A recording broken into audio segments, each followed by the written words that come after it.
Hello everybody, it's me, Annie. If you're new here, welcome. My name is Annie Mo.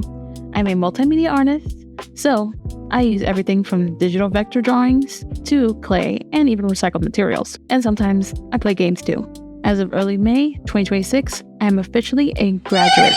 Wait a minute, this video was uploaded early June. Why did it take you so long to upload this video? Anyways, I wanted to go through my spring 2026 classes while it's still kind of fresh in my memory. If you haven't seen my fall 2025 class video yet, go ahead and watch that first because it's going to be pretty similar. Alright then, I'm just going to jump in before I start to yap. For this semester, I didn't have any weekend classes, but I did have class all week. One class on Monday, one on Tuesday, one on Thursday, and the other two on Wednesday and Friday. Let's start with Monday, my abstract drawing and painting class. I only had this class once a week, so it was almost a 4-hour long class. As it says in my course introduction, this course, there are guided research into both historical and technical applications of abstraction, including impressionism to abstraction, towards abstraction, observational abstraction, and collage abstraction. So the 4 modules that we were taught this semester. Each module was about 4 weeks. Module 1, impressionism to abstraction, we were using a limited palette, also known as the Zorn palette, which is only using white, yellow ochre, vermilion, red, and ivory black. This is also the time where many students, including myself, were just starting to learn oil paintings and other materials like using mineral spirits safely. That was basically the first 2 weeks, learning about the safety of oil painting and also some history behind abstraction. Mainly about artists like John Constable and J.M.W. Turner and even Claude Monet. Then, on week 2 of the first module, we finally started painting, where we were given a landscape photo and were told to use the Zorn palette to see how well we could replicate the photo. Now, I don't have the original photo, but for my first time with oil painting and also using a limited palette with only 4 hours, I think I did a really good job. I love the way the shadows and the lights in this little area translated across nicely. And for the final week of this module, my professor gave us an even harder assignment to paint clouds. I don't really have much to say about this one, but it was a hard painting to do. And I think if I were to redo it now with all the knowledge I've had, I would do a much better job, but still pretty good for a beginner. In module 2, towards abstraction, we finally focused on full palettes. So we learned more about the alla prima painting technique, which is basically just a technique about working wet on wet, or in other words, in one sitting. We focused on artists like Louis Dott, I hope I'm saying that correct, Alex Katz, and Mitchell Johnson on how they simplify landscapes into large blocks of colors and shapes. We started with this reference from Turner's collection, Bridgewater Sea Piece. Beautiful work, by the way. In week 5, we started to use gesso and different ways to use blending techniques. This week was mostly about the subject of motion. And I think I did a pretty okay job, at least with the blending of the sky and the water. But I don't really like the way the boats turned out. I think if I focused way too much on the blocky forms to show that they were actually the sails of boats, and not enough the texture to mimic what I was doing with the rest of the painting. But still, maybe in the future I could redo this. On week 6, my professor was out sick, so we were allowed to paint whatever we wanted, but it needed to be a landscape. I found this amazing photo of a beach in Puerto Rico and only gave myself about an hour to paint. The photo came out a little blurrier than I thought it would, but I definitely tell that I've improved a lot since the beginning of class. There are a few things that I would change though, like the sand, making it lighter, adding more sea foam to the water, and I would also like to make these 2 areas more distant from each other. Right now, it just all looks like one huge blob, but as a beginner, this is pretty great. And as an artist, you also have to understand that there's always room to grow. The clouds, however, they're amazing. 10 out of 10. No notes. Alright, next on, week 4, my professor was back and wanted us to paint a nighttime painting. I then found this beautiful photo of a sunset at the fort in Old San Juan in Puerto Rico. I really wanted to work on texture as well as blending more. The sky came out amazing, and the reflection in the water, wow. This piece was a masterpiece, and I think one of my most favorite paintings of this semester in this class. My only other main issue is that this side of the fort, my professor did tell me that although the texture was a fun addition and it made my piece pop, if I didn't darken this wall, it would be harder to read this section as two different sections of a wall, but I was too scared to make it darker, so he was right. If I were to add on to this piece or do it again, I would make it darker. But in the future, maybe I will redo it without the texture. We'll see. Week 8 was all about blending and finding forms with finished pieces. After I finished, my brain was still stuck on the texture scratching from last week's painting, so I decided to add that fun twist to this week's painting. I followed along the form similar to the artist, scratching back at my wet paint to better define the piece. And by doing so, I saw how the artist was hiding small details like the second darker dog in the middle and this horsetail behind this other dog behind this man. On module 3, it was a fun one, observational abstraction. It was 4 weeks of focusing on plein air painting, which is also known as painting outside in open air. So yes, my professor did make me and my classmates touch grass, mainly to focus on natural lighting and the landscape on objects. This 4-week was also the only time during the whole semester where it was also super windy and was raining most of the time.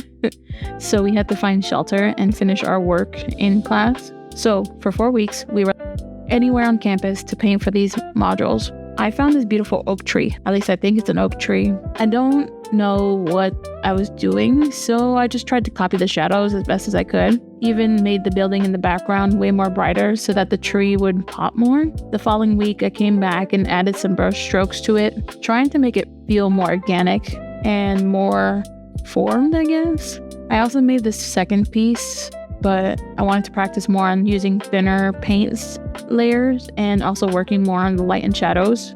Then for week 12, I took a few steps back so I could paint the whole tree, mainly because I wanted to use an excuse to paint the sky and some shadows, relying more on brush strokes to create a natural texture to it. It was also really cloudy that day, so I didn't have many clouds to paint and I had to exaggerate the shadows some more, but it still came out pretty good. And finally, for our last module, collage abstraction, we took a look at all the paintings we'd done over the semester and kind of put them all into one. Our only directions for this was to use references from images we've used in the class, and we had to use at least 3. And if you recognize the boat from this painting, it's from Turner's painting at the beginning of the semester. The background and the water is a technique I used in other paintings, but I also took inspiration from ancient textures I thought would look cool. The cat, however, in the center is a little different. Before we started this module, my professor introduced us to an artist called Alison Schrock, an American artist and an animator. I then created a sketch and painted. In the end, it came out pretty good. I did wish, however, that I played a little bit more with the composition and maybe the colors, but still, it looks pretty cool. Kind of looks like an Atlantis painting. All right, let's move on to our Tuesday and Thursday class next. My VDO 5, also known as Visual Design Lab, is where we created practical work for physical pieces to put into our portfolio. At least that's what it says in our introduction. We only had 4 assignments for this class, the first being personal artifact zines. But what exactly is a zine? Well, it's actually a small self-publishing booklet, and it's short for magazine and also made using DIY methods. So normally it's hand-drawn, photocopied, stapled together, like craft work. And zines can be of any topic. But for this particular project, we had to choose a personal item of ours, or other known as an artifact, that we believe had a cultural meaning. That's when I remembered I have a hat in the back of my closet that I got at the fair once. In where I live, every time the fair comes around, kids would always get an air sprayed souvenir, I guess you could say, of either a jacket or a hat with their name on it. So this was mine. Pretty cute, right? Then we took that item and created an 8-page zine of our personal artifact, exploring the object and some questions my professor gave us during class. Oh, and this zine was printed on 8.5 by 11 and then folded in half, then stapled in the middle, which is called the saddle stitch. Here it is. I worked a long time getting the front cover just right. Also, I named the hat Ben because it reminded me of Ben 10 for some reason. I don't necessarily have time to read it, so I'll probably have a separate video reading it, but I'll leave it on screen a little bit to see if you guys want to read it. Page 1 is basically describing the object. Page 2, we created an ode to our object, which was actually really fun to write. Page 3 and 4, we created a map diagramming to what our artifact connected to. Page 5 and 6 was just a quick question I asked the readers like you guys. I also have the anatomy of a hat, which was pretty interesting to learn while I was creating the zine. And lastly, I have photos of my artifacts on the spine here in the back. This was a fun project. However, project 2 was about creating a map. This was my least favorite assignment of the whole semester. For this assignment, we had to expand from our last assignment, focusing on something related to it and using the information that we could gather, research, and create a map essentially of it. So I chose to continue to talk more about the airbrush network. Our only project limitation was that it had to be bigger than 11 by 17 and had to be a physical format to present to the class. I decided to create a small booth in a way. I didn't have much time to create an actual booth because I wanted to have an actual presentation of me being on the other side, like you would normally see at the fair, but I had to create something a little smaller. And I think I still got my point across. And in the end, mine's turned out to be the biggest map there. I don't essentially remember how big it was. My map also had different sections and items that had information on them. One was about airbrush history, the surfaces you can use airbrush on, the tools used, and even the aesthetics, styles, and some examples. However, I didn't really like how it turned out, but nothing I could do now. Project 3, on the other hand, though, was my favorite assignment. Creating a guide. From the last 2 assignments, we had to find a common thread and then form a guide, or at least a system that shows a reflection of it. The rules for this project was to use cohesive typefaces, colors, and styles throughout the whole guide to make it more coherent and consistent. The theme for this one I was going to was nostalgia and childhood. We were also allowed to use any structure to create this guide, so we could create a dictionary, an index, a manual, a lexicon, a series of poems, or even a children's book. So yeah, I decided to create a kid's book. Hopefully by now I have it uploaded of the digital animation of me reading through this book. I had a fun time creating it, and I actually created a pop-up book. I'll probably have that posted on my Instagram if you want to check it out. The original I showed in class is actually a pop-up book, and it's using the perfect bind technique, where is a bookbinding method where loose papers are bounded together and then glued directly to a wraparound corner and then put onto a book cover to make it look nice and professional and give it that paperback look. My children's book was about me, Annie Mo, learning to use an airbrush. Looking back at it now, I kind of wish I made the front cover more exciting and interesting. There's also a special appearance by my editor, Rue, and also, like I said before, it also has some sections of pop-ups, which was really hard to learn and add it into the book, but I feel like it made my book stand out more. And in the end, it really looked like a children's book that you would get from the library. And lastly, my project 4 was about participation. For this assignment, we had to come up with live experiences, or in other words, a workshop about researching interesting topics. So basically, it was about showing our classmates more about the topics than creating a book out of it. Now, by this point, it was the end of the semester, and I was already tired of all these assignments. So I waited until the day of and brought in a blackboard with a sticker of me at the bottom with only the text, "Annie looks lonely. Let's get her some friends." I also cut out some memes and brought out some colored pencils and just told him to go crazy. At the end, I made another little book. I even made copies to give out to my classmates that were in my group on the last day of class. Not really much to say about this one, but I really enjoyed this class and my professor.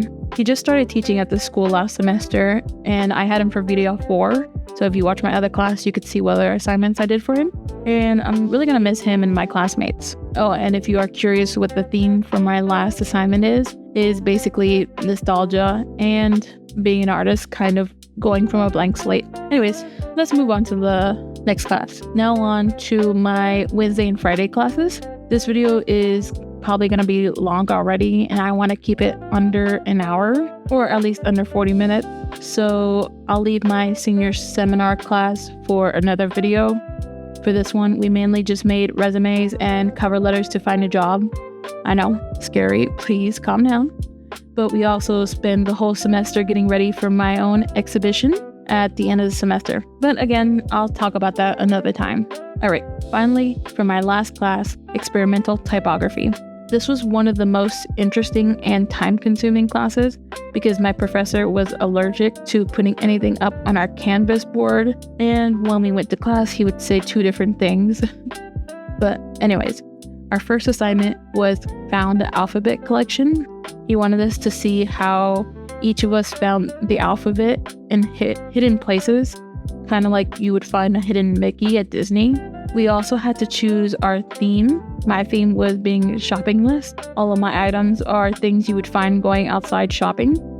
I even had to force 1 or 2, like eating this pizza or finding some of these items online just to get a better photo of them. But it was pretty interesting to see how everyone had something different to show for each letter. For our next project, it was supposed to be a mini project, but it took longer than it was supposed to. It was called Typorific Sculptures. First, we took our first project and turned it into typeface, but my pictures were so different that I decided to create my own grid, then create my own typeface from it. After that, we had to create a 3-dimensional sculpture using a sentence out of our new font. Now you see why this took us so long. It was supposed to be about a week or 2 project, but it ended up taking up a whole month. Anyways, I created 4 sculptures with my background in multimedia stuff and also being a huge hoarder. It was pretty easy for me to create them. My first and most simple was just 2 designs printed onto see-through paper, and one of which had a galaxy onto it that I glued onto a whiteboard, and the other one had my font with the words Annie's Whimsical Tape Gone Space in a spiral. This was my professor's favorite. My second was a printed background again that I glued onto a circle cutout. I created more of a galaxy with this one. You can't really see it, but I have planets and stars along the wires here. This wasn't my favorite, but I wanted to be extra and created something more 3D compared to my classmates. Oh, and then there's this one, my favorite out of all of them. This one was made when I found out about the Artemis 2 launching. And again, I have see-through paper wrapped around the smoke as the ship starts to blast off. It's pretty cool. And for this one, I was creating my pop-up book at the same time. So I wanted to add a moving element, but I didn't like it as much as the others. Finally, we can move on to the next project, turning our sculptures into digital collages, then to digital posters. I'm gonna go through this one a little quickly because we only worked on this for 2 classes, and all I did was take pictures of them and overlay them onto each other, and then basically just put a filter. Poster idea 4, however, was the one my classmates and my professor chose for me to continue into the final digital poster. So from this part of the project, we were just making posters with our font as the main text or our sculpture. By this time, Artemis 2 was getting ready to launch. Even after messing around with my poster, it wasn't until the day of the launch that it was actually finished and I was able to present it to the class. And here it is. I like how it turned out, but I wish I added more text to make it look more like a movie poster. But I think the texture makes it really look cool. And finally, my last project of the semester, typography meets the body, wearable letters and aesthetic design. In other words, the body as a canvas for typography. For our last lesson, he wanted us to know that typography doesn't always live on paper or on a screen. It can also be on top of the human body. So yes, my last assignment for the semester was to create a fashion piece and have a catwalk, though it was changed to Zoom because my professor didn't want to go to class, which I totally understand. This was an easy project for me. The day before, I actually bought black sweatpants for $5, and that's what I used for this project. My sketch was simple. The font on the side that said drifting. Oh, I also wanted to mention that Project Hail Mary was really popular at this time. Plus, I still had Iron Lung in my brain from watching it in theaters. This was even before the internet started shipping Simon and Grace together. Anyways, back to my sketch. I also wanted the NASA logo somewhere near the hip, numbers and dots along the cuff of the pants. I also only added one pocket with the words "no signal" with a white line going down the pants. Even created a belt with stretchy elastic. The text was painted on with fabric paint, while the pocket and the white lines were hot glued on and then removed afterwards.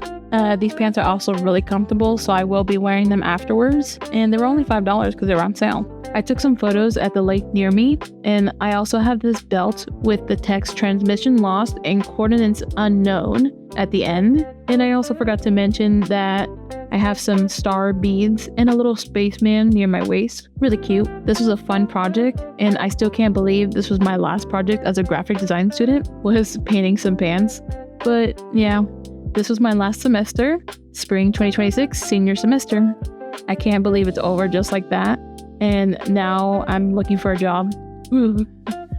I have a little free time to create and maybe make some videos, but first, when I first started this channel, I really wanted to get my work out there, and I was also a huge introvert, so this has really helped a lot. But anyways, I hope to see you soon, and I hope you get to stay and watch me grow more as an artist and follow along this journey with me. So I hope to see you guys soon. I love you all. Bye!